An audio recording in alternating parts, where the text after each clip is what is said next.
Herkese merhaba, yeni videoma hoş geldiniz. Bu videomda diğer dillere göre biraz daha talep gören dillerimden bahsetmiş olacağım. Yani Çinceden ve Korece'den. Aslında aramızda bu dillerden birine veya ikisine ilgi duyduğumuz varsa onlar için karşılaştırmış olacağım. Hemen unutmadan eklemek istiyorum. Çince'yi çok ayrıntılı bir şekilde anlattığım bir video yapmıştım daha önce. Linkini aşağıya bırakıyorum.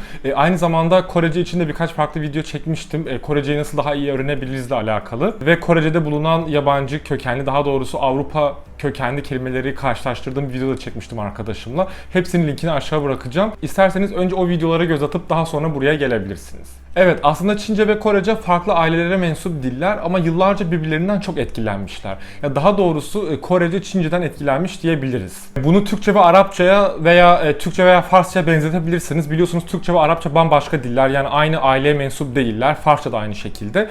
Ama dilimizde Arapça ve Farsça kökenli çok fazla kelime var. Yani yıllar içerisinde tabii komşu olduğumuz için çok fazla etkileşim yaşamışlar. Aynı örneği Çince, Korece ve Japonca için de düşünebilirsiniz. Birkaç örnek vermek istiyorum. Atıyorum Çince kral Wang, Korece ise Wang. Ya da Çince dağ mesela Shan, Korece ise San. Mesela Çince spor Yundong, Korece ise Undong. Mesela Çince'de Çin demek istiyorsanız Zhongguo, Korece'de ise Chungguk.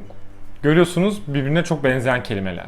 İlk olarak alfabeden bahsetmek istiyorum. Daha önce de belirttiğim gibi ve daha önce videolarımda daha ayrıntılı bir şekilde anlattığım gibi Çince'nin bir alfabesi yok. O gördüğünüz karışık kuruşuk şeylerin hepsi birer karakter, fiil, nesne, isim, herhangi birer kelime yani hepsi. Eğer karakteri bilmiyorsanız okuyamıyorsunuz ve anlayamıyorsunuz. Örnek veriyorum, Türkiye'de 10 yaşındaki bir çocuk bir gazeteyi okuyabilir, bütün kelimeleri okuyabilir ama anlamayabilir eğer bilmediği bir kelime varsa. Ama Çin'de 10 yaşındaki bir çocuk eğer o karakteri bilmiyorsa okuyamıyor. Mesela 10 yaşındaki çocuk Yargıtay kelimesini bilmese bile, örnek veriyorum, hani okuyunca Yargıtay diye okuyabilir. Ama Çin'de bu durum söz konusu değil. Karaktere bakınca hiçbir şey anlamadığı için okuyamıyor.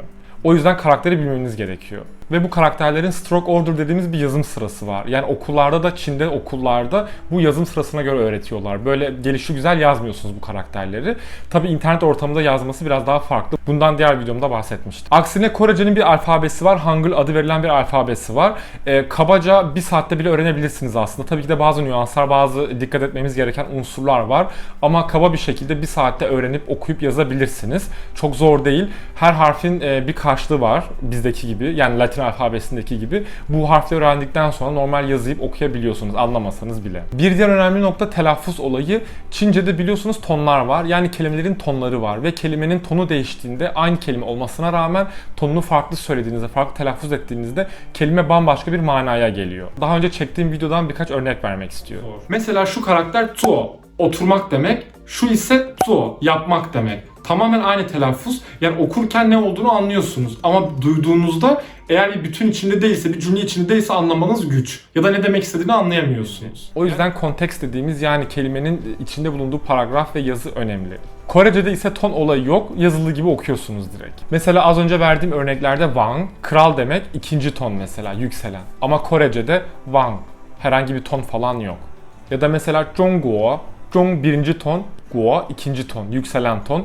Ama Korece'de Chungguk, herhangi bir ton falan yok. Dikkat etmemiz gereken bir tonlama olayı yok. Listening dediğimiz, yani dinleme olayı, evet telaffuzu zor olduğu için Çince'nin anlaması da gerçekten çok zor. Bu da benim en çok zorluk yaşadığım konulardan bir tanesi. Yani okuyup yazmam bence daha iyi ama aynı cümleyi, yani okuduğum bir cümleyi birisi mesela bana söylediğinde anlamakta çok zorluk çekebiliyorum.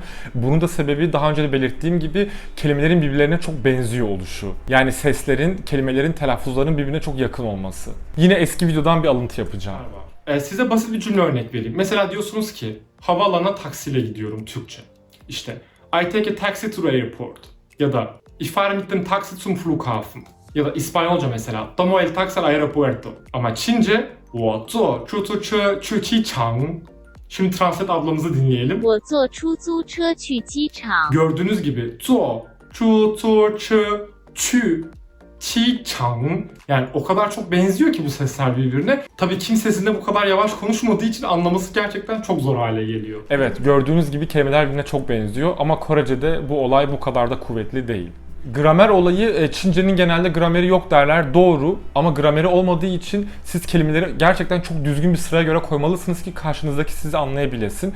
Tekrar bir önceki videodan örnek vereceğim size. Mesela kompleks bir cümle kurduğunuzda şimdi herhangi bir fiil çekimi, çoğul veya zaman falan olmadığı için kelimeyi gerçekten çok düzgün kurmanız lazım.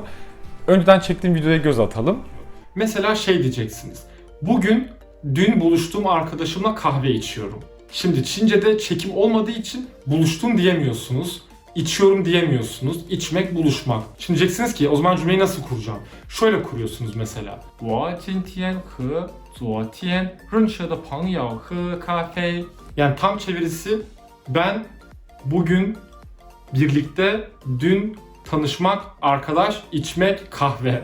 Tam çevirdiğinizde gerçekten böyle bir manası var. Ama bunu düzgün kurduğunuzda karşınızdaki anlıyor sizin ne dediğinizi. Korece'nin grameri ise sadece Avrupa dili bilen birisi için zor gelebilir ama bence bize daha kolay geliyor. Çünkü bizim de sondan eklemeli bir dilimiz var. Yani Türkçenin de sondan eklemeli olduğunu biliyoruz.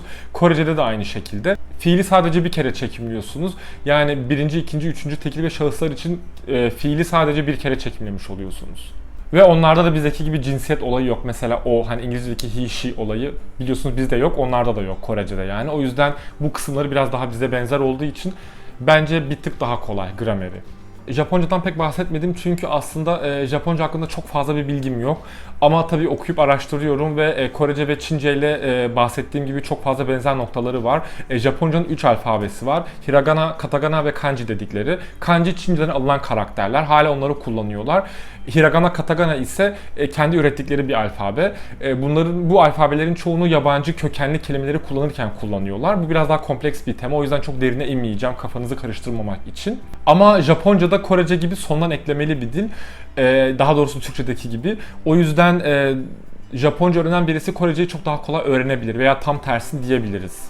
Ve Japonca'da ton olayı olmadığı için ve kelimelerin telaffuzu daha kolay olduğu için bence telaffuz ve dinleme olayı daha kolay ama alfabe biraz daha işi zorlaştırabiliyor tabii ki de. Benim kendi şahsi fikrim, eğer bu üç dilinden birine başlamak istiyorsanız bence bir base olarak, yani bir temel olarak Çince'den başlaması gerektiğini düşünüyorum ben. Çünkü Çince'de öğrenmiş olduğunuz karakterleri Japonca'da kullanacaksınız kanji kısmında. Korece'de de aynı şekilde, çünkü Çin kökenli çok fazla kelime var. Çince'den sonra belki Korece'ye geçiş yapabilirsiniz. Korece'den sonra da Japonca daha kolay gelecektir. Çünkü hem Çin karakterlerini bilmiş olacaksınız hem de Korece'nin dil bilgisini ve yapısını öğrenmiş olacaksınız. Yani gramerini öğrenmiş olacaksınız. Ve bu ikisinden sonra Japonca size çok daha kolay gelecektir. Evet, aklıma gelen noktalar bunlar. Umarım az çok size yardımcı olabilmişimdir. Aranızda bu dillerden birini öğrenen veya öğrenmek isteyen varsa lütfen yorumlarda belirtsin. Fikirlerini ve tecrübelerini bizimle paylaşsın. Herhangi bir sorunuz, düşünceniz, yorumunuz varsa bana ulaşabilirsiniz, mail atabilirsiniz, Instagram'dan yazabilirsiniz.